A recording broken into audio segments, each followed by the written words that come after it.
Imagine a shower bench where two tiles meet at an outside corner. If one tile has an unfinished edge, it looks rough and unprofessional. The three methods I'll show you today will elevate your tile installation and give it a polished, professional look. The three options are: profile piece, a separate trim that gives a finished edge; pencil liner, a thin strip that finishes an edge, often square or rounded; bullnose tile, a tile with one finished edge, blending seamlessly.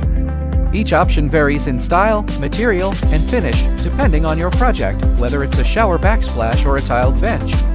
They come in natural stone, porcelain, and different colors and sizes.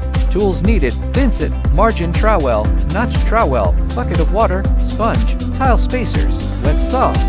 The wet saw can cut bullnose tiles or pencil liners, but for metal profile trims, a miter box with a hacksaw is safer.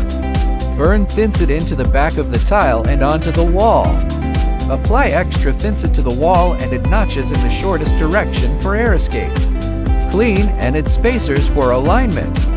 This creates a polished edge that seamlessly blends with the tile wall. Apply enough thinset with proper notches to fully cover the area where the pencil liner will go.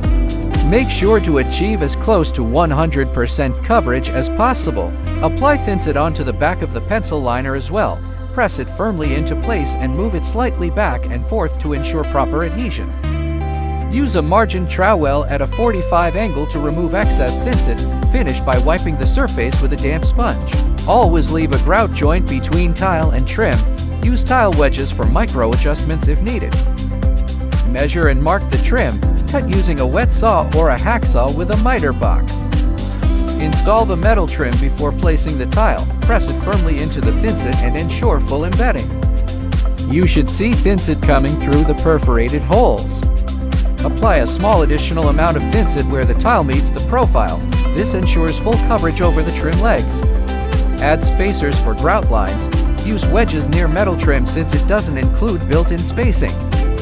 Never allow two hard surfaces to touch without a grout joint. This prevents hard surfaces from touching directly, ensuring uniformity.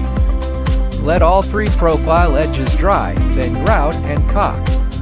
Each option, metal trim, pencil liner, or bullnose, creates a slightly different finished look. Choosing the right edge depends on your design preference. Finished tile edges look clean and professional compared to raw, unfinished edges. If you found this tutorial helpful, don't forget to like, subscribe, and hit the notification bell so you never miss a tiling tip.